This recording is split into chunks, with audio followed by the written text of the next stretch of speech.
Democrats are reportedly divided in Congress over whether or not to expand the impeachment investigation to include other things like possible financial crimes or aspects of the Mueller investigation. Now, the Mueller investigation did find instances of obstruction of justice, but again, there's some disagreement among congressional Democrats as to whether or not they want to bring that into the mix. So, according to the Washington Post, members of the House Judiciary Committee and other more liberal-minded lawmakers and congressional aides have been privately discussing the possibility of drafting articles that include obstruction of justice and other high crimes they believe are clearly outlined in Mueller's report, or allegations that Trump has used his office to benefit his bottom line.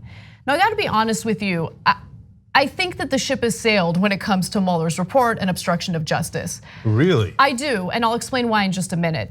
But one thing that I think Democrats have done a terrible job in is drawing attention to possible financial crimes. They haven't even really investigated any of his financial crimes. And I think they 100% should look into that and should see if there's enough evidence to draft articles of impeachment on financial crimes. Now, why do I think that financial crimes are different from the Mueller report?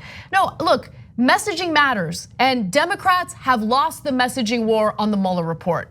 Plain and simple, okay? So, describing what happened with obstruction of justice months and months after the Mueller report came out, it's not gonna do anything to convince the American people. What is easy to understand and what I think would help get the American electorate on the Democrat side when it comes to this impeachment is financial crimes. We all understand what financial crimes are. I think once because people are sick of corruption, Cenk, right? Oh, yeah. No, but like, of course. Yeah, so like this is all about corruption. It's about using the office of the presidency in order to enrich yourself and your family members. I mean, people are sick of that, and I think that they should be hyper focused on that. Yeah, I hear you. And so all of us have a slightly different take on what they should focus on. I agree generally with Pramila Jayapal, who's co-chair of the Progressive Caucus. She said, one crime of these sorts is enough, but when you have a pattern, it's even stronger. And that's exactly what this shows, a pattern of corruption and a pattern of obstruction. So me personally, I think the emoluments clause is the hardest to prove. And because a lot of people will say, I mean, look, they could have gone to the hotels anyway, right? Now I can show you how little they went to the hotels before Trump got elected and how much they went afterwards. And so don't get me wrong, I think it is a good case. But among the different crimes that he's committed, the four that I would focus are the two in Ukraine, which they are focusing on. And then I would do obstruction of justice because there's no reason that they had to lose the framing on the Mueller report. They just chose to lose because they laid down. So if you actually come back up and you talk about it, I guarantee you that the American people have largely never heard of those 10 counts of obstruction. Do they know that he told his White House counsel to lie to Congress? Almost nobody knows that. It's very clearly laid out in the Mueller report. The Democrats just refuse to talk about it. So I would do obstruction of justice. I think there's 10 clear instances of it, and some of it is damning, both in legally, but also in the court of public opinion. If you can bring Don McGahn in front of the Congress and have him say, yes, the president told me to lie to you guys, that is enormously damaging. And I don't think any of this is hard to understand. The last count is the other clear crime, which is the campaign finance violations in the hush money payments. His co-conspirator is in prison right now. What's hard to understand?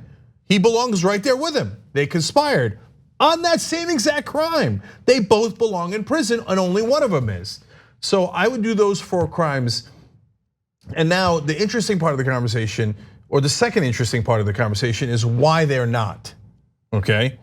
So it turns out, here we go, moderate Democrats want a narrow focus because they're worried about what's gonna happen in their districts.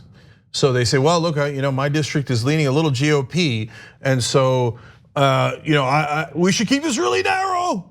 Okay, yeah. Some of them are saying that. Their view is, well, people running for re-election in purple districts are concerned that if they focus too much on the impeachment and they expand the investigation, well, then it's only gonna hurt them. But the thing that hurts them the most is how devastatingly weak they are, right? They're weak, they lack the art of persuasion. I mean, that's the thing that frustrates me about Democrats the most.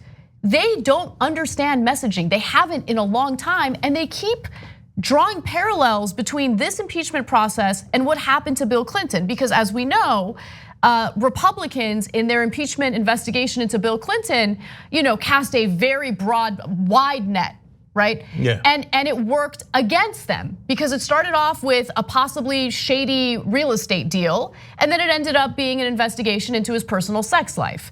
And so people didn't like that. People had a very negative reaction to it. But when it comes to Donald Trump, we're talking about completely different crimes. Yeah. We're talking about him using the office of the president to enrich himself, obstructing justice, getting foreign governments to meddle in our elections. I mean, we have an abundance of evidence, not just in the form of testimony from Trump administration officials, but we have text messages between Trump administration officials in regard to the quid pro quo. Like, what are we doing here? Yeah, so look, what happened to Bill Clinton was a little bit of a witch hunt.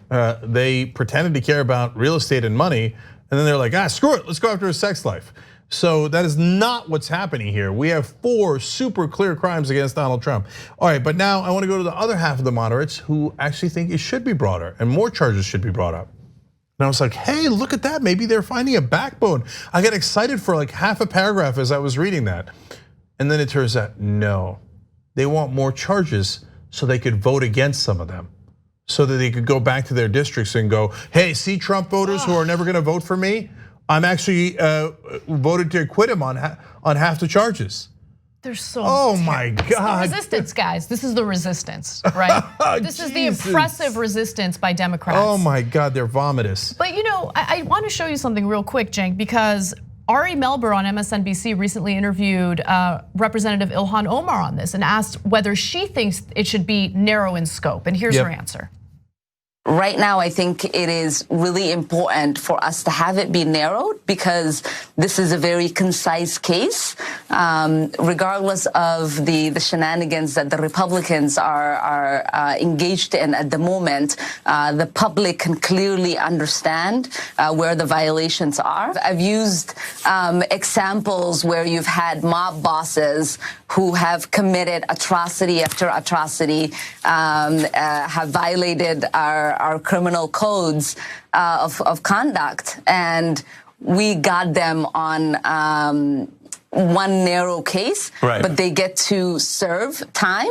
And what's important right now is that for this particular president that we know has many cases where we could impeach him on, that we focus on the one that the public is paying attention to and impeach him on that. Yeah. Okay, I disagree. So look, I generally agree with Ilhan Omar. She's a wonderful progressive, but it's okay to disagree on tactics. It's okay to disagree on anything. I don't agree. And one of the things that Pelosi is saying is she wants to keep it narrow because she doesn't want to lose on any of the counts. I mean, look, you're very unlikely to lose on any of the counts, even if you lose some conservative Democrats on a couple of the counts. Number one, in their crazy way of thinking, well, good, that gives them something to say to the Republicans in their district who are never gonna vote for them anyway. But look, if that's their strategy, that allows them to do that, but you're not gonna lose the votes. You have too many Democrats to lose the votes. So you shouldn't be worried about that. But Pelosi says that she's going to do member management, okay? So what does that mean? She's gonna go talk to some of the members and tell them, hey, it's my strategy, everybody power down. So, she's gonna tell the moderates that? No.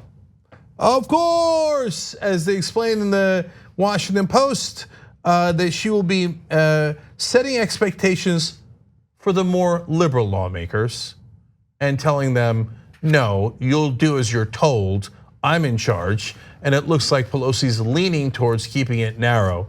I disagree with that, and I disagree with Representative Omar on that issue. It's a perfectly fine disagreement to have. I think that they should hit him with everything they got, because otherwise he gets to say, well, you see that, we had a whole impeachment and they didn't even bring it up. So I must be innocent. And that's not remotely true. And if you don't bring it up in these impeachment hearings and he somehow survives, it's gone forever. Exactly, yeah, I agree. And Pelosi over and over again shows that she leads from a place of fear. When you make decisions based on the fear of losing the vote or losing on whatever issue, well, then you're gonna lose. You lose automatically if you don't even try, and that's exactly what she's doing here. Thanks for watching the Young Turks, really appreciate it. Another way to show support is through YouTube memberships. You'll get to interact with us more. There's live chat emojis, badges. You've got emojis of me, Anna, John, JR, so those are super fun. But you also get playback of our exclusive member-only shows and specials right after they air. So all of that, all you gotta do is click that join button right underneath the video. Thank you.